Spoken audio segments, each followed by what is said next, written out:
Mesdames et messieurs, bienvenue à vous si vous nous rejoignez pour ce nouveau numéro. Aujourd'hui, on va parler de ce grand concours de Locan, 5e édition, le débatteur sans frontières, qui est prévu ici en province du Sud-Kivu, à Bukavu et dans 12 autres villes de la République démocratique du Congo. Un concours qui est normalement, comme je vous le disais, à sa 5e édition, organisé respectivement par la Fondation Le Débatteur sans frontières, mais également par l'organisation, l'ONG Solidarité Plus Forever. Et pour parler de tout le contour de cet événement emblématique qui sera organisé pour la toute première fois dans 12 provinces de la RDC, nous recevons dans cette émission Christian Mugisho, qui est le président national de la Fondation Le Débatteur sans frontières. Christian, bonjour. Bonjour Rodrigue.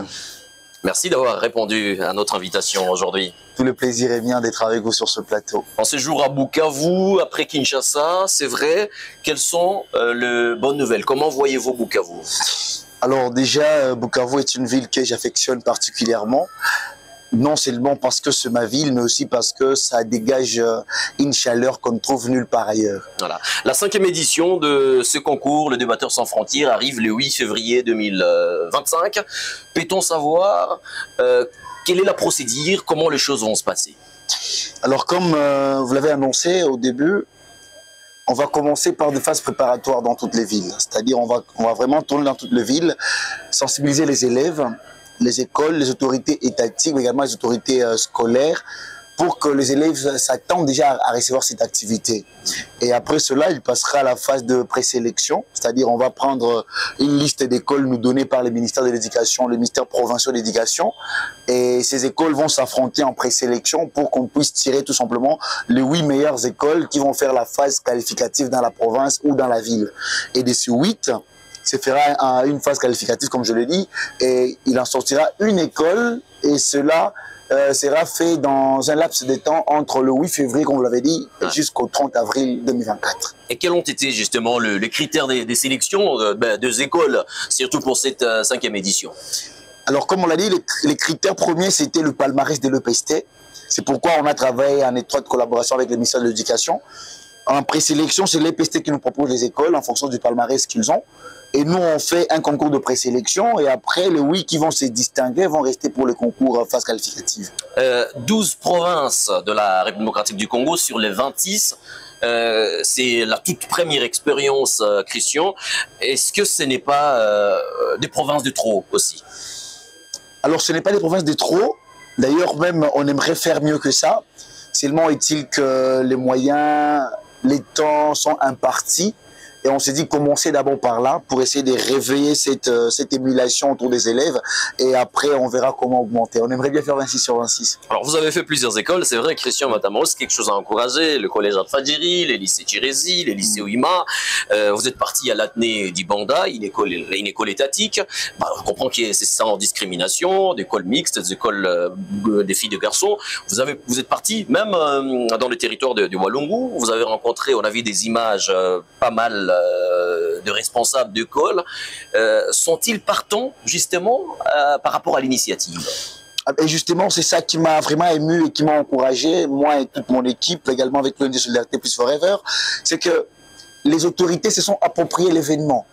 On a senti une certaine appropriation du concours et une certaine, je vais dire, une pression qu'ils nous ont mis parce qu'ils veulent que les choses soient faites et dans les bonnes manières. Parce qu'ils s'attendent vraiment à ce que ça soit fait rapidement et bien aussi. Et ça m'a vraiment plu. Et je pense que même de l'autre côté, l'équipe organisationnelle à Kinshasa, on sera vraiment très ravis lorsqu'ils vont apprendre cela. Mais c'est quoi l'objectif justement de ce concours?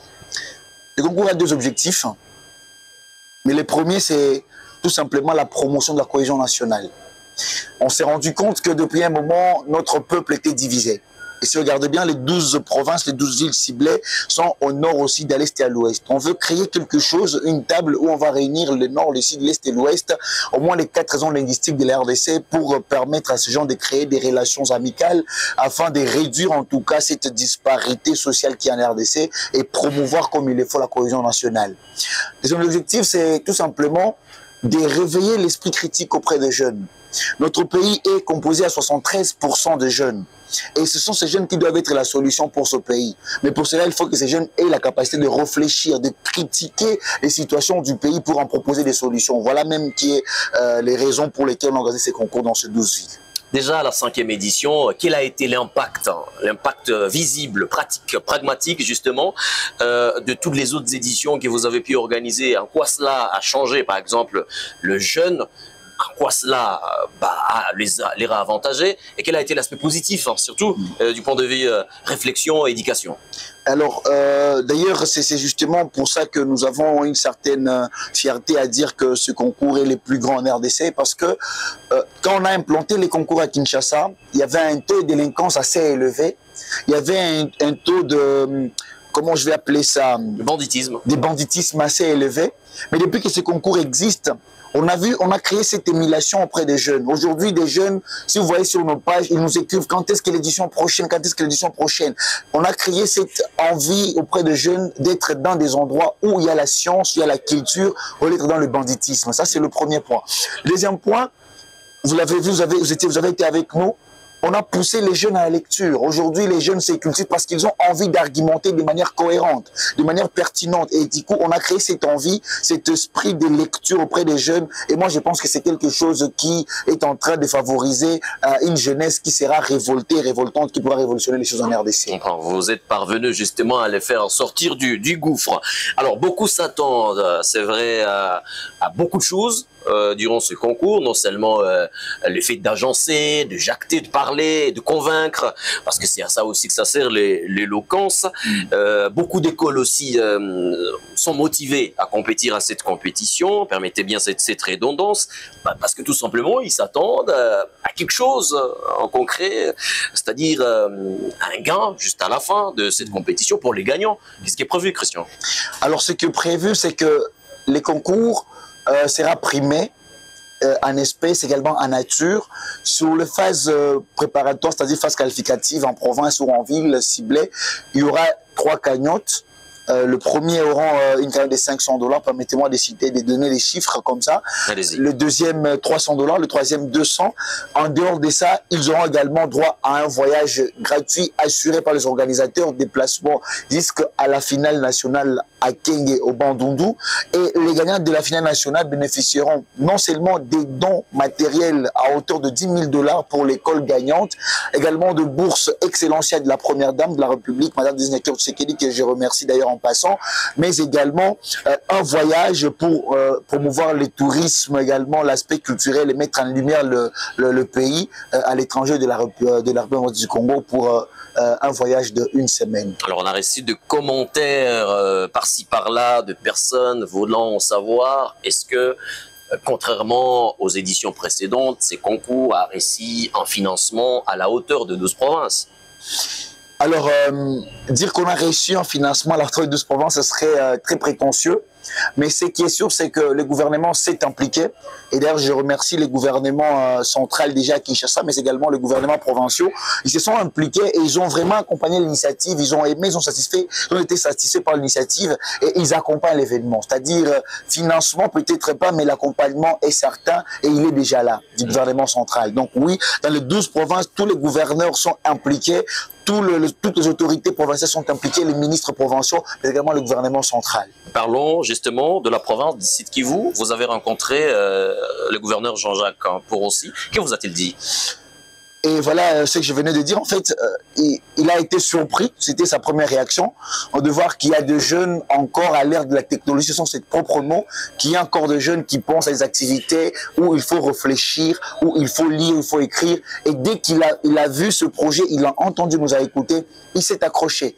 Et il a promis un accompagnement, il a dit un accompagnement digne. Il a dit il est impératif que les gouvernements provinciaux du Sud Kivu accompagnent cet événement de manière digne. Voilà, donc on comprend que le gouvernement provincial du Sud Kivu vous promet aussi son accompagnement comme les gouvernements nationaux. Alors parlons du 23 novembre, soirée d'éloquence. Qu'est-ce que ça veut dire? Qu'est-ce qui est prévu?